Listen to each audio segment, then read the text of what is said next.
आजकल Samsung, Hyundai या LG के बारे में न सुनने वाला कोई मिलना मुश्किल है। इसके अलावा pop, drama, BTS, Gangnam style और कई अन्य मनोरंजन हैं और वे सभी उसी देश से उत्पन्न होते हैं। देश का नाम दक्षिण कोरिया है। यह वर्तमान में दुनिया के सबसे धनी देशों में से एक माना जाता है। विश्व की अर्थव्यवस्था, संस्कृति, शिक्षा, चिकित्सा अनुसंधान और सैन्य शक्ति के मामले में यह शीर्ष देशों में शामिल है। दक्षिण कोरिया की वर्तमान जीडीपी $1.8 ट्रिलियन है, जो इसे विश्व में 12वां स्थान देती है। वहाँ एक व्यक्ति सालाना $35,000 कमाता है, लेकिन 50 से 60 साल पहले यह देश दुनिया के सबसे गरीब देशों में से एक था। यूएस जनरल डगलस मैकार्थर ने इस स्थिति को ध्यान में रखते हुए भविष्यवाणी की कि यह देश 100 साल भी नहीं टिक पाएगा। लेकिन वह राष्ट्र इतनी तेजी से कैसे बढ़ा? आइए आज के एपिसोड वंडर फैक्ट्स में उस इतिहास को जानें। दक्षिण कोरिया एशियाई महाद्वीप के कोरियाई प्रायद्वीप के दक्षिणी छोर को दर्शाता है। कोरियाई प्रायद्वीप 1895 से जापान के नियंत्रण में था।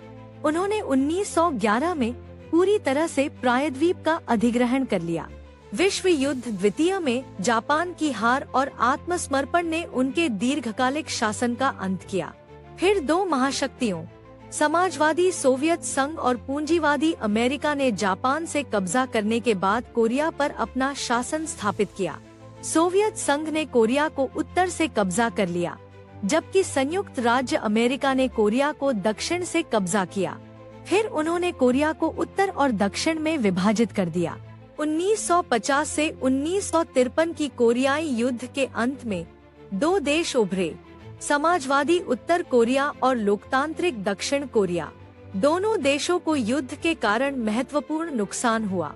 हालांकि युद्ध के अंत में पाया गया कि सभी प्रमुख औद्योगिक मिलें उत्तर कोरिया में स्थित थी। दूसरी ओर दक्षिण कोरिया अत्यंत गरीब था। हालांकि 1962 में सैन्य शासक पाक chung ही दक्षिण कोरिया में सत्ता में आए। उसके पास बहुत महत्वाकांक्षा थी। दक्षिण कोरिया की वृद्धि के लिए उसके पास विभिन्न योजनाएं थी। उन्होंने विशेष रूप से देश के विभिन्न व्यापार समूहों जैसे सैमसंग और एलजी को अपने निवेश बढ़ाने के लिए प्रोत्साहित किया। उन्होंने विभिन्न सब्सिडी प्रदान की और इसे पूरा करने के लिए कई कानूनों में बदलाव किया। सरकार ने यहाँ तक कि व्यापार समूहों के लिए बैंक ऋण का जोखिम भी उठाया। परिणामस्वरूप विभिन्न व्यावसायिक और औद्योगिक समूह उभरने लगे। फिर धीरे धीरे इस्पात और जहाज निर्माण जैसी भारी उद्योगों का विकास शुरू हुआ। पाक chung ही ने कई महत्वपूर्ण फैसले लिए। उनमें से एक जापान के साथ राजनयिक संबंध स्थापित करना था। 1965 में जापान और कोरिया ने एक समझौते पर हस्ताक्षर किए, जिसके तहत कोरिया को जापान से $300 मिलियन की अनुदान राशि मिली। इसके अलावा जापान ने दक्षिण कोरिया को $500 मिलियन का ऋण दिया। फिर पाक chung ही ने अमेरिका के लिए वियतनाम युद्ध में सैनिक भेजे, जिसके माध्यम से कोरिया को अमेरिका से $5 बिलियन मिले। दक्षिण कोरिया का सकल घरेलू उत्पाद इन फंडों के कारण लगभग 5 गुना बढ़ गया और पाक chung ही इन फंडों को देश के आधारभूत संरचना विकास में निवेश करते हैं। उन्होंने देश के हर शहर को जोड़ने के लिए कई हाईवे और सड़कें बनाई। उन्होंने विशेष रूप से ग्योंगबू एक्सप्रेसवे जैसे सड़कों का निर्माण करके दुनिया को चौंका दिया। विश्व प्रसिद्ध हुंडई कंपनी इस सड़क के निर्माण के परिणामस्वरूप जन्मी। इस सड़क ने देश के उत्तर से दक्षिण तक विभिन्न शहरों के बीच निरंतर संपर्क स्थापित किया। इसके अलावा पाक chung ही ने विभिन्न देशों के साथ मजदूर निर्यात करने के लिए अनुबंध किए। विशेष रूप से दक्षिण कोरिया ने जर्मनी को बड़ी संख्या में नर्स और खनिक भेजे। परिणामस्वरूप देश ने बड़ी मात्रा में विदेशी मुद्रा प्राप्त करना शुरू कर दिया। जब 1975 में मध्य पूर्व के देश रातों रात तेल के पैसों से अमीर हो गए, तो कोरिया ने इसका फायदा उठाया। देशों ने विशेष रूप से सड़कों, कारखानों और बंदरगाहों के निर्माण जैसे अवसंरचना विकास में बड़ी रकम का निवेश करना शुरू किया। दक्षिण कोरिया ने भी इन क्षेत्रों में निवेश करना शुरू किया। विशेष रूप से कोरियाई रियल एस्टेट कंपनियों ने मध्य पूर्व में भारी निवेश करना शुरू किया। दक्षिण कोरियाई कंपनियां विशाल इमारतों और सड़कों सहित व्यापक प्रकार की अवसंरचना का निर्माण करती हैं। इसके अलावा दक्षिण कोरियाई प्रौद्योगिकी कंपनियों के उत्पादों की उच्च मांग थी। 1970 तक कोरियाई कंपनियों ने निर्यातोन्मुख उद्योग विकसित नहीं किए थे, क्योंकि उनका लक्ष्य घरेलू बाजार की उत्पाद मांग को पूरा करना था। वे जानते थे कि ये वस्तुएं वैश्विक बाजार में सफल नहीं होंगी। फिर सैमसंग जैसी कंपनियों ने इलेक्ट्रॉनिक उत्पादों को अन्य देशों में निर्यात करने का निर्णय लिया और वे सफल रहीं। सैमसंग ने टेलीविजन, रेडियो और वॉशिंग मशीन का निर्यात शुरू किया। ह्युंडई कंपनी ने 1975 में पहली बार ऑटोमोबाइल का निर्माण शुरू किया। फिर उन्होंने पाया कि अंतर्राष्ट्रीय बाजार में उनके उत्पादों की उच्च मांग थी। इन उद्योगों पर ध्यान केंद्रित करने के लिए उन्होंने अपनी पारंपरिक उत्पाद बनाना बंद कर दिया और वे तेजी से अंतर्राष्ट्रीय बाजार में हावी हो सके।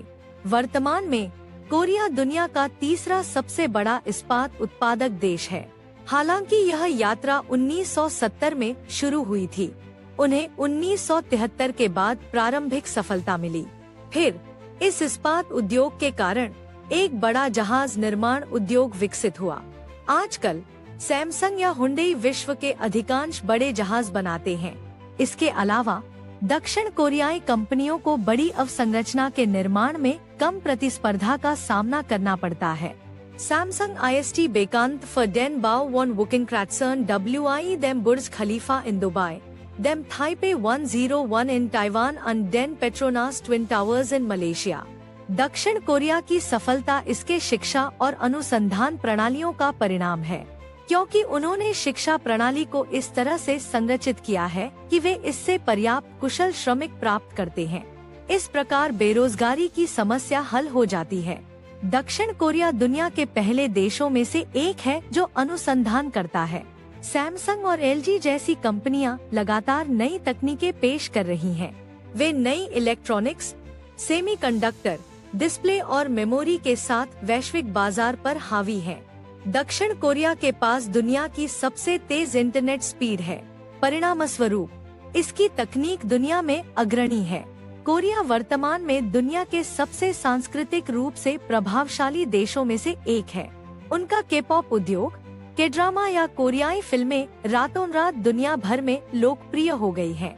BTS और ब्लैक पिंक जैसी बैंड्स ने विश्व चार्ट में दबदबा बनाया है।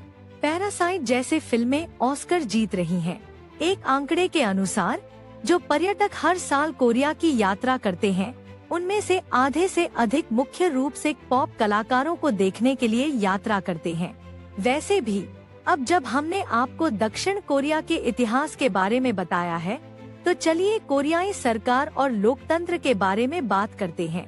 हालांकि कोरिया तानाशाहों द्वारा विकसित किया गया था, कोरियाई लोग हमेशा से लोकतंत्र के लिए लड़ते रहे हैं। पाक चुंगही को दक्षिण कोरिया के आर्थिक विकास के पिता कहा जाता है, लेकिन कोरिया ने उसका उदाहरण नहीं माना। कोरिया के लोगों ने एक लोकतांत्रिक सरकार बनाने और जवाबदेही स्थापित करने के लिए संघर्ष किया। परिणामस्वरूप उनकी वृद्धि तेज रही है।